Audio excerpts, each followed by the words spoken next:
Bienvenue à toutes et à tous, c'est Sébastien Bruno-Durand, le créateur du podcast indépendant Parlons de votre mental. Après une première saison avec 20 épisodes, avec des invités issus d'univers très variés, je repars à la rencontre d'incroyables personnalités qui, je l'espère, vous inspireront dans votre quotidien et viendront booster vos ressources psychologiques pour être performants dans vos réalisations personnelles, professionnelles, sportives et vous aideront à être bien dans vos baskets. Nos invités se livreront cette saison à un portrait chinois, parleront des actualités et projets qui les animent et des qualités mentales qu'ils utilisent depuis des années. Soft skills, confiance en soi, motivation, gestion des émotions, gestion des échecs, ainsi que leur capacité à rebondir pour toujours aller plus haut, plus loin, en étant toujours positif. Excellente écoute à toutes et à tous et découvrons avec plaisir notre invité du jour.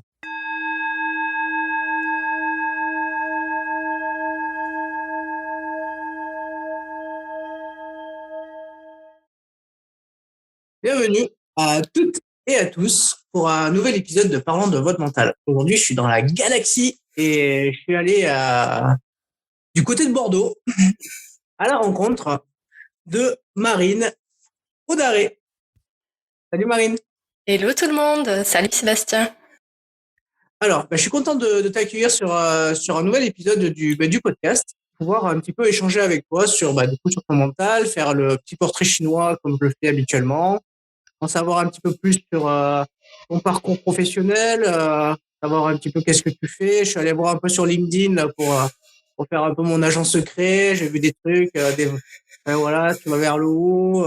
Il y a du business, il y a de l'automatisation des tâches. Donc je me dis si on automatise les tâches, c'est pour s'économiser un petit peu aussi certainement, mentalement aussi, parce que du coup quand on automatise les choses, très souvent ça permet d'avoir une décharge mentale. Et je pense que c'est ce que tu vas très très bien nous en parler. Ouais. Et du coup voilà, bienvenue sur le podcast. Merci beaucoup pour ton invitation, je suis ravie de faire cet épisode avec toi, d'autant que ça change un peu. D'habitude je donne des process marketing, des process opérationnels, et là parler du mental, je pense que ça va faire du bien aussi. Ah écoute, tant mieux, génial. Alors déjà, est-ce que tu pourrais un petit peu te présenter? Ouais, bien sûr. Alors, moi, je suis Marine Audaré, je suis business designer au service des entreprises qui veulent une croissance stratégique en bossant moins, mais mieux, comme tu disais, en se déchargeant de la pression mentale. Avec mes clients, on va bosser sur des process, de l'organisation, des techniques de productivité, du management et de l'automatisation pour simplifier leur opérationnel et leur quotidien. C'est clair, c'est net, c'est précis. Ok, on va parler marketing aujourd'hui, hein. On va parler mental, hein. Parfait. Mais bon, après, des fois, on peut associer les deux, hein. Les deux sont liés généralement. Tout à fait. Alors, est-ce que tu es prête à attaquer le petit portrait chinois? Je suis prête. Ok, on y va, c'est parti. Alors, Marine, si tu étais une couleur, quelle couleur serais-tu et pourquoi? Alors, je serais le jaune, sans trop de surprise. C'est une couleur qui ressemble à la personne que je suis devenue au fil des années à force de bosser sur moi, sur mon mental. Et c'est une couleur que je trouve très lumineuse, très joyeuse. Pour moi, ça reflète vraiment la créativité et le dynamisme. Et c'est ce que j'ai envie d'insuffler en fait dans mon quotidien pro et perso. Ok. Si tu devais choisir un livre, quel livre choisirais-tu? Alors ça, c'est dur parce que je lis beaucoup. Je pense que le livre qui a été game changer pour moi, c'est un de Raphaël Giordano. Je le dis peut-être mal. C'est Ta deuxième vie commence quand tu comprends que tu n'en as qu'une. Et en fait, c'est un bouquin qui résume mon évolution de ces dernières années. C'est une ode à la découverte de soi et à son champ des possibles. Ouais, je l'ai là, juste à côté dans la bibliothèque de l'espace. Ok. Le moment de la journée que tu préfères, c'est lequel? Alors moi, je suis très très matinale. J'adore ce moment où tout le monde dort en fait et où tu as l'impression que le monde t'appartient. C'est là où je suis la plus efficace et où en fait j'ai mon cocon à moi où je peux faire ce que je veux. Bon, parfait. Une qualité qui te correspond le plus? Je dirais la résilience. On n'a pas tous la même définition de la résilience. Pour moi, c'est l'aptitude qu'on a à se construire, à vivre de manière heureuse, satisfaisante, en dépit des circonstances de la vie qui nous traversent. Et en fait, c'est une sorte de ténacité qui te maintient debout, malgré ce que la vie te fait vivre. Et ça demande de bien se connaître et de regarder les choses en face. C'est vrai que faire preuve de résilience, Enfin, c'est pas donné à tout le monde et c'est pas si facile que ça, en fait, quand on a touché le fond, de donner un grand coup de pied pour monter. C'est vrai que ça demande soit des grandes qualités qu'on possède déjà parce que on a déjà eu affaire à ce genre de choses et aux difficultés de la vie. Ou alors ça demande tout simplement d'être accompagné, d'être aidé pour pouvoir trouver les ressources. Ouais. Alors, prochaine question. Alors, si tu étais une citation, quelle citation serais-tu? Alors, je sais pas si c'est quelqu'un qui l'a dit, mais en tout cas, c'est un mantra que je me répète tous les jours. Et ce mantra, c'est tu es 100% responsable de ce qui t'arrive. Ça a un double côté, c'est-à-dire que d'un côté, c'est génial parce que ça veut dire qu'on a le pouvoir d'agir et d'influencer sur sa vie, mais ça veut dire aussi qu'on a la responsabilité de ce qui nous arrive. Et ça, selon le rapport à la responsabilité, ça peut être plus ou moins cool. C'est vrai. Allez, un truc qui me concerne un petit peu plus. Alors attention à ta réponse, hein. Attention. Je suis accrochée à mon vaisseau. Si tu devais choisir un podcast, lequel choisirais-tu? Je sais pas si j'ai le droit de dire le mien. Oui, t'as le droit, t'as le droit.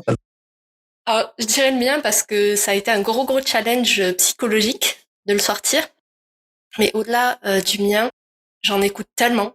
C'est dur de choisir. C'est vraiment très dur. Ouais, je te donne droit à 3. Ah, ça c'est gentil.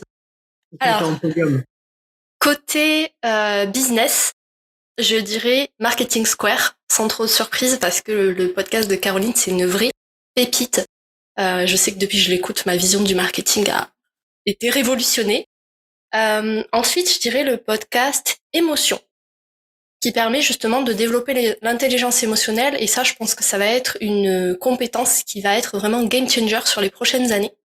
Et puis, un podcast que peut-être tu ne connais pas, qui s'appelle Parlons de votre mental, qui est vraiment très bien et qui interviewe des personnes juste incroyables. Et j'adore écouter ces parcours de vie. Donc, je te le recommande. Ok, bah écoute, on ira l'écouter, hein. On ira l'écouter. Alors, si tu devais être une musique, quelle musique serais-tu? Alors, une musique ou un genre musical? Une musique. Celle que j'écoute beaucoup depuis quelques semaines, c'est une musique de Sia qui s'appelle Unstoppable et je pense que ça veut dire ce que ça veut dire. Ah ouais, je la connais, ça va, cette musique. Ok, ça sera ta musique. Quand je publierai l'épisode sur Instagram, je te mettrai celle-là. Génial. Si tu étais un mot, quel mot serais-tu? Alors là, je choisirais un verbe et le verbe c'est oser. Parce qu'en fait, pour moi, c'est vraiment une philosophie de vie, une mentalité qui est très entrepreneuriale finalement, qu'on apprend et qui est hyper utile quand on se découvre soi, les autres, et quand on veut se créer de belles opportunités dans la vie. C'est vrai, oser. Il faut oser. Il faut Ouais, oser. Même si on se plante, il faut oser. c'est ça. C'est une expérience. Si tu étais un animal, quel animal féroce serais-tu? Féroce. Oh, Non, pas forcément féroce, mais quel animal serais-tu? je dirais un chat. Pas parce que j'en ai un, mais parce que je trouve que le chat sait s'adapter à beaucoup de situations. Il a une certaine capacité d'indépendance et en même temps, il aime être avec les autres. Ça dépend des chats, tu vas me dire. Et il retombe toujours sur ses pattes. Ça, c'est un mythe, ça, hein? Le mien, en tout cas, retombe sur ses pattes. Des combien d'étages? Bah, en fait, il est tombé il y a pas longtemps du premier étage. J'ai eu la peur de ma vie parce qu'il a pas un très bon équilibre. Mais en fait, il est retombé sur ses pattes comme si de rien n'était. J'étais là. Bon, bah en fait, c'est peut-être pas un mythe. J'ai un copain et son chat était tombé du 7e ou du 8e étage. Ah ouais. Et il est pas retombé sur ses pattes, hein. Ouais. Bon, c'est un peu haut, 8 étages. Il a eu quelques mois comment dire, pour se rétablir et se remettre dans le rush. Mais bon, il va bien. Ok. Allez, la petite dernière. Si tu devais être une innovation technologique, quelle innovation technologique serais-tu? Oh là là, qu'est-ce que c'est difficile. Alors, ça serait plus une démarche. Et la démarche, ça serait vraiment l'UX design. Parce que on a connu ces dernières décennies une grosse industrialisation sur plein de secteurs d'activité. Et l'UX design, en fait, ça remet l'utilisateur au centre de la machine plutôt que de le faire tourner autour de la machine. Et je trouve que c'est une démarche beaucoup plus saine et beaucoup plus durable. Bah écoute, c'est la dernière question. Tu as passé l'échauffement, le cap des premières questions qui met en route. Cool. Et maintenant, j'aimerais revenir un petit peu avec toi, en tout cas parlons de votre mental, et surtout échanger un petit peu avec toi sur ton parcours. Est-ce que tu peux nous en parler un petit peu de ton parcours? Je suis une personne qui a dû s'adapter assez jeune finalement parce que j'ai un profil qui ne colle pas exactement à ce que la société attend de moi. Pour la petite anecdote, je suis hypersensible, hyper émotive et j'ai découvert plein de mots hyper intéressants comme HPI, HPE. Donc haut potentiel intellectuel et émotionnel. Et en fait, quand j'étais plus jeune, je connaissais pas du tout toutes ces nuances-là et je pensais juste être bizarre. Du coup, mon parcours a été assez chahuté par mes émotions, par mon mental, que je ne comprenais pas. Et ça m'a amené sur plusieurs secteurs professionnels, en fait, le temps que j'explore, que je me trouve, et que finalement, je comprenne qui je suis. Donc, je suis passée par une école d'infirmière, un BTS diététique, une licence pro en qualité, un diplôme de chef de projet digital, du développement web et finalement je suis revenue à mon amour de la qualité et maintenant je construis des process d'entreprise. Ok, c'est très bien. Comment dire, c'est un peu ce que j'appelle moi un couteau suisse. Voilà. C'est ça. Et tu vas à fond dans ce que tu aimes et tes passions et tu développes à fond jusqu'à développer une expertise.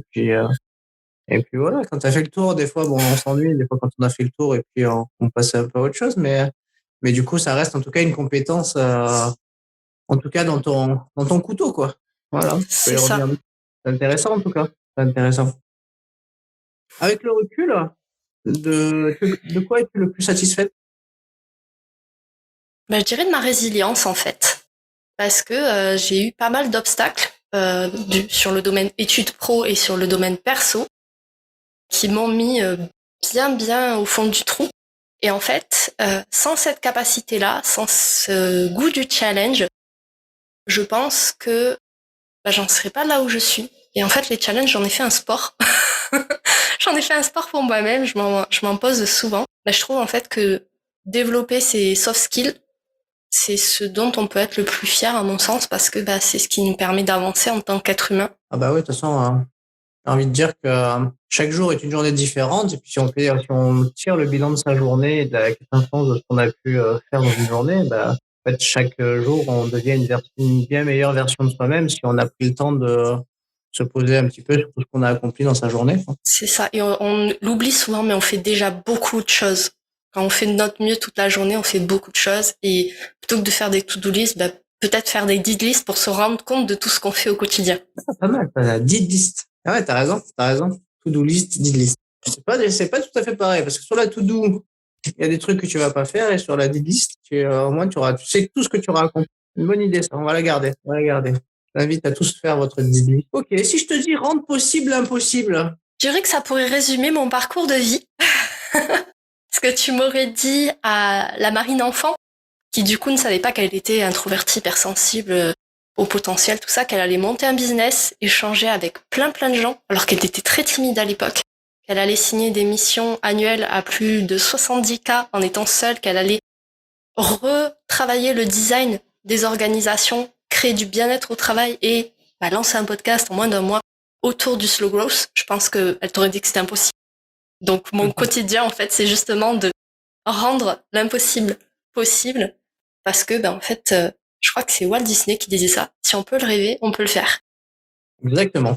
Je l'ai écrit hier d'ailleurs. D'ailleurs, du coup, ça m'intéresse. Qu'est-ce qui t'a fait casser un peu cette barrière, qui est souvent une barrière mentale chez les gens, le fait d'oser, de faire et.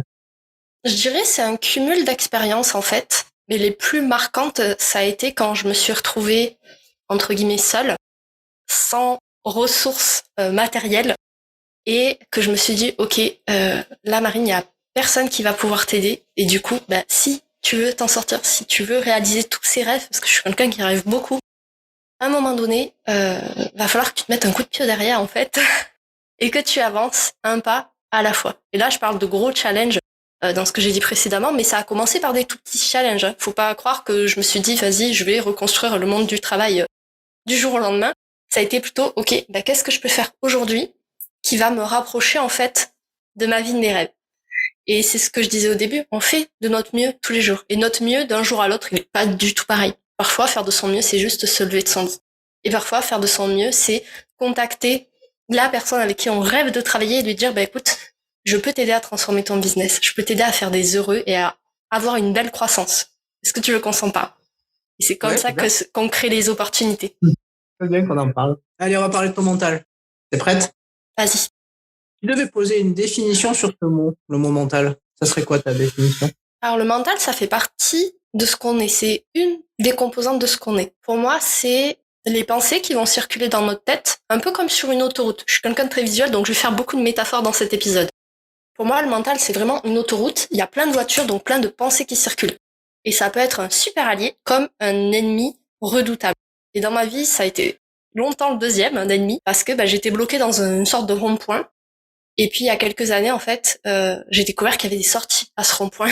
Donc, j'ai transformé mon mental en allié. J'ai repris l'autoroute. Et je pense que, en fait, pour avoir un bon mental, enfin, une bonne relation avec son mental, c'est savoir écouter ce qu'il a à dire. Donc, regarder les pensées qui circulent, mais toujours garder son libre arbitre sur ce qu'on choisit de penser.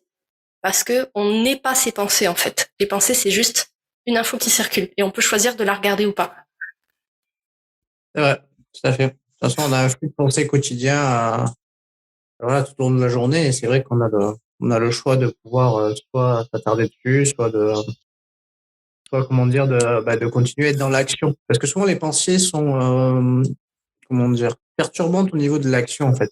Si tu penses, tu n'agis plus très souvent. Donc c'est vrai qu'il faut essayer de bien les sélectionner pour rester dans l'action. En tout cas, c'est ce que tu es, parce que toi, tu es sur l'autoroute avec ta Ferrari, donc t'es dans l'action. Si tu devais définir une personne qui a un bon mental, tu la définirais comment, toi? J'ai envie de te dire, ça va dépendre des gens, mais ça répond pas trop à la question. Quelqu'un qui a un bon mental, déjà, comme je disais, c'est quelqu'un qui est capable de choisir ses pensées. Ça, pour moi, c'est la première caractéristique. La deuxième, c'est qui est capable d'avoir une sorte de vision. Quand on est dans une voiture, c'est bien de savoir où est-ce qu'on va. Et qui est capable aussi, comme tu disais, de passer à l'action. Alors, pas d'être toujours dans l'action, parce que c'est fatigant, et on parlera peut-être de la gestion des ressources dans l'épisode, mais en tout cas, être toujours dans l'action, c'est pas toujours à notre service. Mais c'est se dire, ok, j'ai une vision, je choisis les pensées qui me servent, et derrière, je vais mettre les actions en place pour atteindre cet objectif. En fait, c'est la loi de l'attraction version complète, parce que souvent on se dit, oui, je vais faire un vision board et l'univers va m'envoyer ce que je veux. Si on passe pas à l'action, l'univers, il peut pas inventer la roue, quoi. C'est sûr.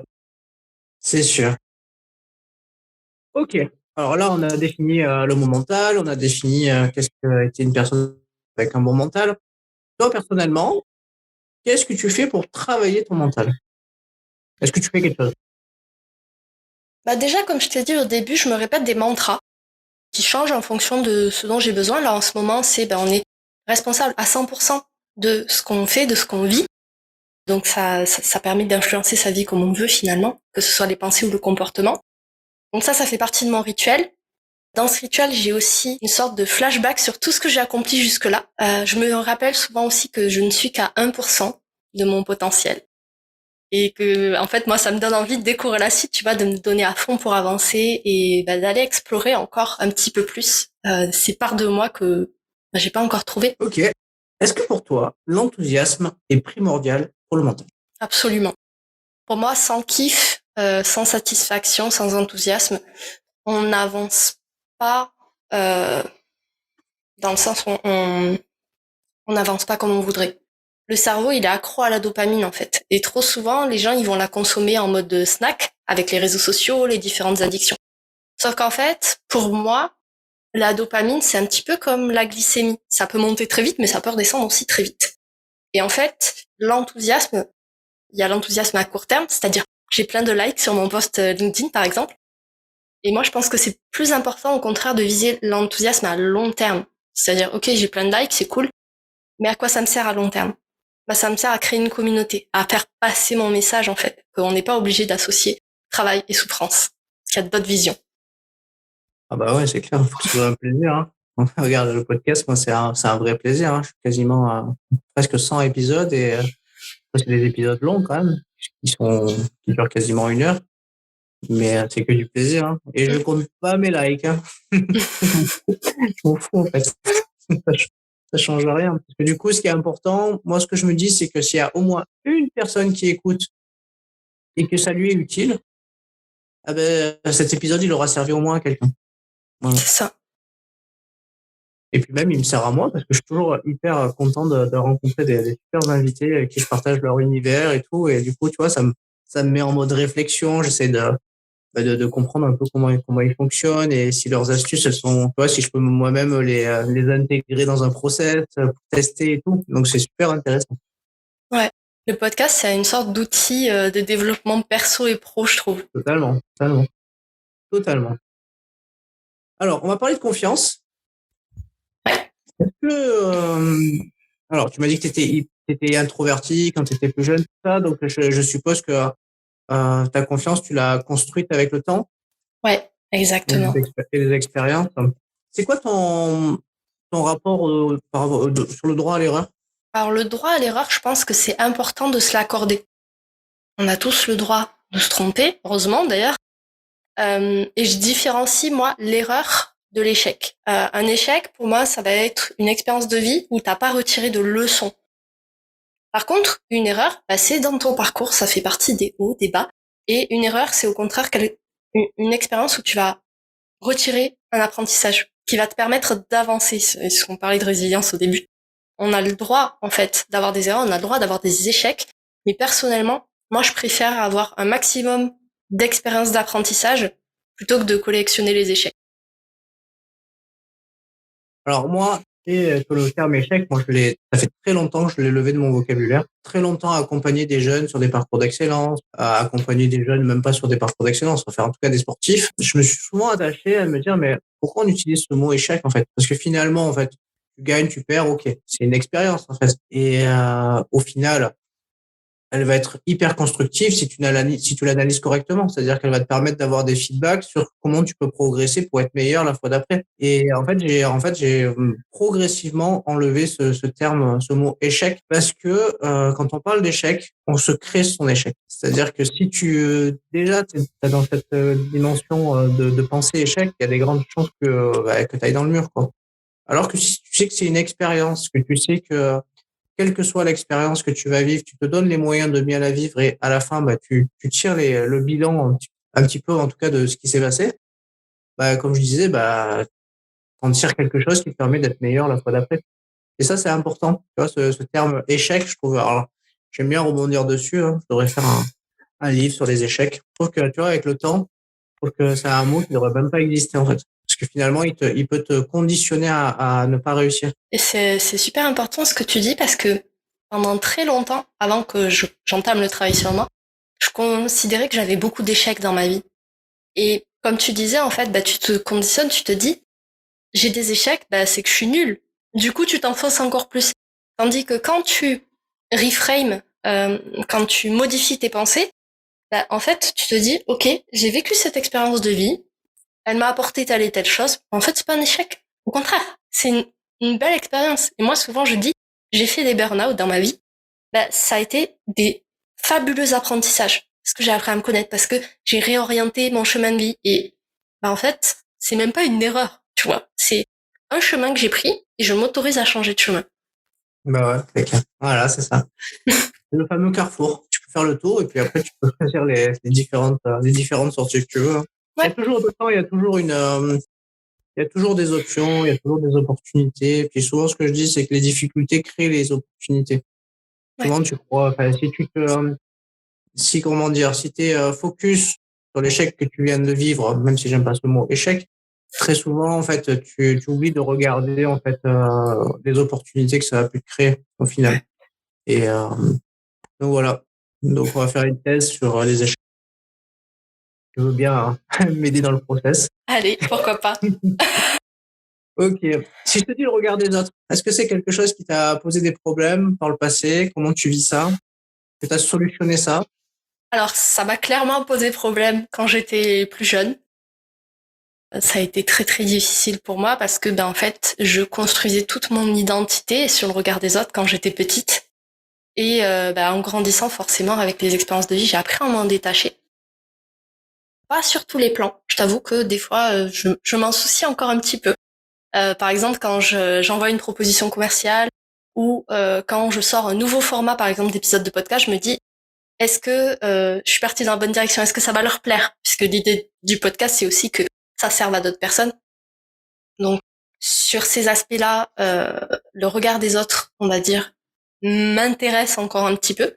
Mais la plupart du temps, ce que je me dis, c'est que je prends le positif et je laisse le négatif s'il n'est pas constructif. Ça me permet de rester focus, en fait, sur mes objectifs, comme je le disais au début. Et il y a une phrase aussi que j'aime beaucoup me répéter, un autre mantra, c'est qu'en fait, les autres ont assez peu de temps dans leur vie pour vous regarder comme vous regardez. Donc souvent, vos boulettes, elles passent inaperçues. Du coup, ça permet d'oser un petit peu plus, de se laisser plus de champ possible. Ah, mais ça, t'as entièrement raison. En fait, je crois qu'il y a une expérience qui a été faite, je la retrouve, où, en gros, en fait, on demande à une personne qu'est-ce que pourrait penser cette personne-là de soi, en fait. Donc, on s'est fait avec plusieurs personnes, et au final, ce qui est assez intéressant, c'est que les gens, à l'instant T, en fait, n'avaient aucune pensée concernant la personne. Ils étaient dans leur pensée, dans leur propre pensée, et n'avaient du coup émis aucun jugement, aucune critique par rapport à la personne du coup qui pensait que voilà on disait des choses sur lui. Ouais. Et au final c'est hyper intéressant parce que ça veut dire qu'on se fait beaucoup de films en fait, on fait beaucoup d'hypothèses et voilà donc parfois on croise des gens, on croit qu'ils pensent des choses mais en fait ils pensent ils pensent à autre chose mais pas du tout à nous. Ouais, c'est clair. Allez, motivation. T'es quelqu'un de motivé ou pas? Ouais. Ça a l'air ça a l'air punchy en tout cas. C'est quoi? Comment tu fais pour te motiver? C'est quoi tes trucs? Alors déjà, je me suis fait une playlist sur Spotify de musique assez dynamique, puisque j'ai remarqué que la musique, ça influençait énormément mon état émotionnel. J'avais des playlists tristes, des playlists joyeuses, des playlists pour faire du sport. Du coup, pour me motiver, j'écoute ma playlist joyeuse. Ensuite, j'ai un dossier sur mon ordinateur que j'ai appelé Good Mood. Et en fait, dedans, j'y stocke tous les messages positifs que je reçois. Absolument tous. Et je fais ça depuis 3 ans. Donc, je commence à avoir un bon petit stock quand même. Il y a 2 autres choses aussi que je fais qui m'aident à me motiver, c'est faire ce qui me plaît. On en revient à l'enthousiasme qu'on parlait tout à l'heure. C'est pour moi un des indicateurs qui me permet de prendre des décisions. Est-ce que je vais kiffer faire cet épisode de podcast? Est-ce que je vais kiffer cette collaboration? Si c'est pas un oui franc, c'est que c'est un non. Et puis surtout, je me rappelle de ma vision. Ma vision, elle est plus grande que moi. Et je veux changer la vision et les modes de travail en France grâce à mon job et grâce à mon podcast. Et du coup, quand on bosse pour quelque chose qui est plus grand que soi, souvent on se dit waouh, je peux clairement pas laisser ça de côté parce que c'est trop énorme, c'est trop positif pour la société, il faut que j'y aille. Ah bah ouais, c'est clair. De toute façon, ça profitera toujours à quelqu'un. Donc, Exactement. ce principe-là. Après, comme tu disais, ce qui est important, et on le voit par rapport au podcast, c'est de travailler sur les leviers actionnables pour du coup avoir une croissance et une visibilité pour pouvoir permettre au plus grand nombre de nous écouter.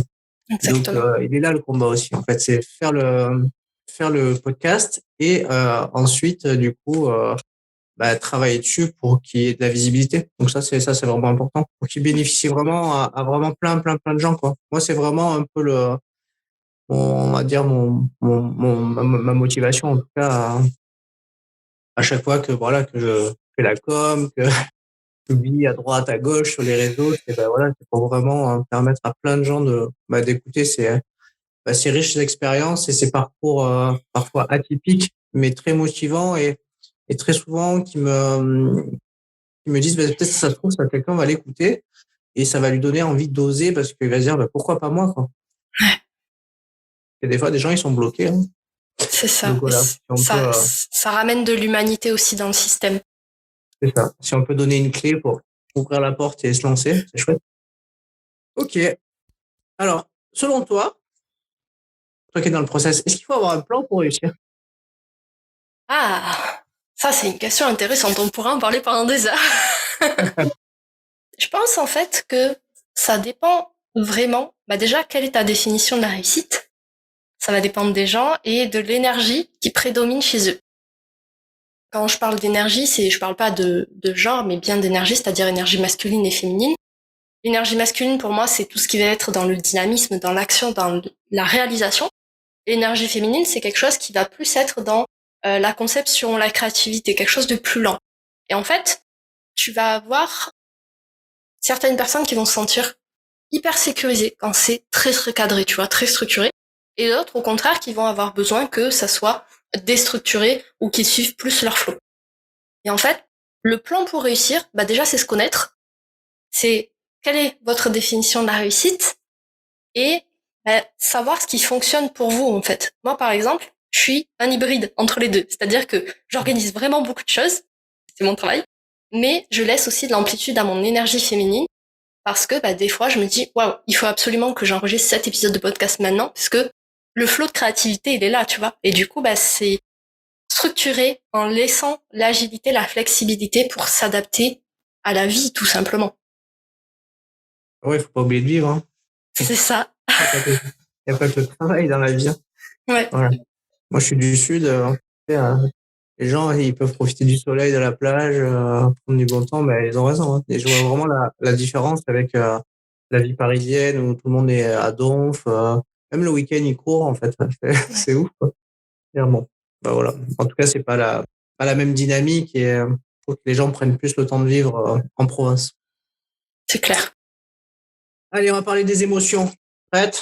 Allez, c'est parti. La gestion des émotions. Alors, est-ce qu'il t'est déjà arrivé de ressentir de la pression et du stress au travail? Oui, comme je te l'ai dit, j'ai déjà fait un burn-out. J'en ai même fait deux. Un quand j'étais salarié et un quand j'étais entrepreneur. Donc le stress, c'est mon compagnon quotidien. Je suis quelqu'un d'anxieux de nature. Ça se voit peut-être pas.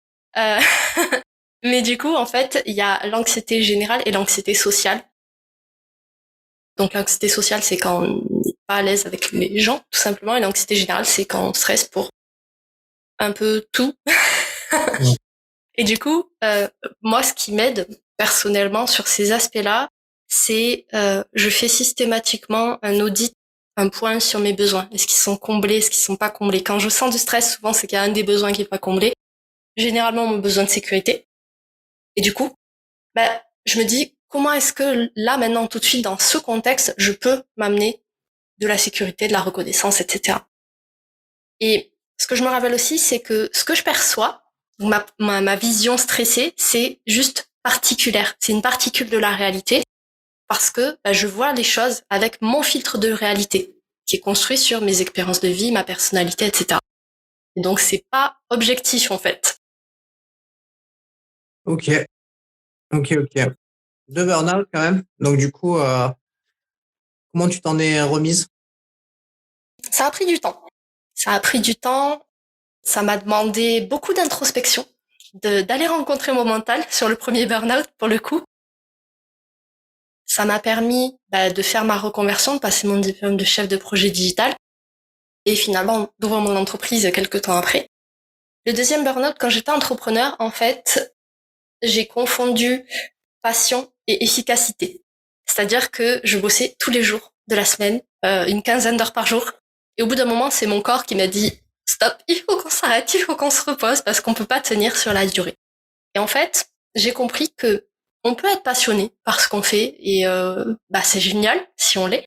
Mais par contre, c'est pas parce qu'on est passionné qu'on enchaîne les heures, qu'on enchaîne les tâches sur la to-do, qu'on est réellement à son service et réellement au service de son business. De remettre un peu de perspective dans tout ça, ça m'a permis en fait de développer la philosophie dont je parle sur les réseaux, qui est le slow growth, c'est-à-dire on bosse moins, mais on bosse mieux. On est beaucoup plus stratégique et intentionnel sur ce qu'on fait pour prendre soin de ses ressources, prendre soin de son mental et pour continuer à développer finalement tous nos projets. Ok. Tu sais, dans le sport, on appelle ça l'efficience. Hein. C'est-à-dire que, par exemple, sur un mouvement technique au tennis, l'objectif, c'est d'avoir la technique la plus propre possible pour que quand tu vas frapper dans une balle ou que tu vas produire, en tout cas, le mouvement mécanique, celui-ci ne te coûte quasiment pas d'énergie. Okay. Et que ça produise, du coup, un coup efficace, tu vas frapper très fort et où tu vas avoir une balle qui va partir très vite. Donc on est un peu dans le même système finalement. On n'est pas loin. C'est ça. L'efficience. Comme je ne suis pas sportive, je ne pouvais pas sortir cet exemple-là. Mais effectivement, on est sur le même créneau. Ouais, c'est à peu près la même chose. C'est trouver un process qui permet d'être efficient et de t'économiser tout en optimisant en tout cas la réussite, quoi. C'est ça. C'est chouette, ça. Ouais. C'est chouette. Allez, une petite dernière avant de clôturer l'épisode. Pour avoir une force mentale, on dit souvent qu'il ne faut rien lâcher. Qu'est-ce que tu en penses? Je suis pas tout à fait d'accord avec ça. Je pense qu'au contraire, faire preuve de force mentale, c'est savoir lâcher ce qui nous sert pas. Et pour mon parcours de vie, en tout cas, c'est en découvrant le lâcher-prise cette année que je me suis sentie vraiment forte parce que je me traînais des vieux cailloux, des vieilles casseroles dans mon sac à dos et j'ai appris en fait que en les lâchant, ça crée de l'espace. Et quand on crée de l'espace dans notre mental, il y a plus de belles choses qui peuvent s'y produire. Il y a des vieilles blessures qui peuvent se soigner, mais surtout, ça ouvre les chakras en fait, ça ouvre le champ des possibles. Et je pense que lâcher ce qui nous sert pas, on a déjà trouvé ce qui nous sert pas, mais le lâcher, c'est la première pierre à monter pour renforcer son mental. Ah, c'est chouette. Écoute, merci beaucoup pour ton témoignage. C'était hyper intéressant de pouvoir, en tout cas, introspecter ton mental, connaître un petit peu ton parcours. Alors, le podcast, c'est en tout cas la fin. Je laisse toujours le mot de la fin à mon invité par rapport à quelque chose que tu voudrais dire et qui te tient à cœur ou parler, en tout cas je sais pas, ou d'une cause qui t'est chère et dont tu voudrais, en tout cas, que tu voudrais mettre en lumière. Donc voilà, la parole est à toi pour clôturer cet épisode. Ok, déjà encore merci pour l'invitation, c'était génial, j'ai beaucoup aimé cet exercice d'introspection. Le message que je voudrais faire passer aux personnes qui écoutent, c'est apprenez à bien gérer vos ressources. Prenez soin de vous. Vous êtes la première ressource, la première personne la plus importante dans votre vie, dans votre business. Et si vous prenez pas soin de vous, les autres probablement ne le feront pas. Donc, soyez, on va dire, bienveillants avec vous-même, soyez stratégiques aussi. Prenez soin de vous, prenez soin de vos ressources, soyez intentionnels dans ce que vous faites. Et je pense aussi que quand on fait les choses avec de l'amour, avec la bienveillance, en fait, on reçoit ce qu'on aimait. C'est le principe du karma. Et du coup, vous allez recevoir que du positif en faisant ça. Bon, c'est génial. Moi, j'appelle ça la gentillesse, en fait. Parce que comme la bienveillance, on la voit dans toutes les couleurs. Donc voilà, la gentillesse avec un grand G, c'est quelque chose qui se cultive et qui fait du bien, en fait. Aussi bien pour donner de son temps à quelqu'un, d'être gentil avec, une parole gentille, un mot, un sourire et tout, ça peut changer et transformer la vie de quelqu'un à tout moment. Donc il faut y penser. Et tu disais à tous ceux qui écoutent, mais à tous ceux qui regardent aussi maintenant. Parce que qui regardent. Voilà, le podcast il est filmé et du coup, faut le retrouver sur ma chaîne YouTube si vous avez envie de regarder. Ou voilà, en tout cas, vous avez le choix maintenant de soit regarder, soit écouter. Et bientôt, peut-être que vous aurez même le choix de lire les interviews, parce que je crois que je vais m'y coller dessus aussi. Voilà, en tout cas, merci beaucoup. Si on veut te contacter, prendre attache avec toi, on fait comment? Alors, vous pouvez me retrouver sur LinkedIn. Je publie à peu près tous les jours. Il y a aussi mon podcast Work in Process. Donc là, c'est si vous voulez bosser moins, mais mieux. Et puis, vous pouvez le retrouver sur toutes les plateformes d'écoute, tout simplement. Voilà, super. LinkedIn et toutes les plateformes d'écoute. Work in Process. C'est chouette comme titre, ça. Ouais, j'aime bien. Okay. Écoute, merci beaucoup. Je te remercie pour ton temps. Et puis, voilà, on a optimisé le temps que tu m'as accordé. On est dans le timing. Parfait. Allez, à bientôt. Merci, à bientôt. Si t'es arrivé jusque-là, c'est que cet épisode t'a certainement plu. Alors, merci d'abord pour ton écoute et ta fidélité. Et pour te remercier, je t'offre un cadeau. 30 minutes de coaching avec moi pour t'aider sur le sujet que tu souhaites. Pour obtenir ton cadeau, laisse un avis et un commentaire sur Apple Podcast via iTunes et fais une copie d'écran, tu me l'envoies, je te la partage dans la foulée sur mes réseaux sociaux et je te contacte également pour que tu me parles de ton mental. Bye bye à toutes et à tous, on se retrouve très prochainement pour un prochain épisode.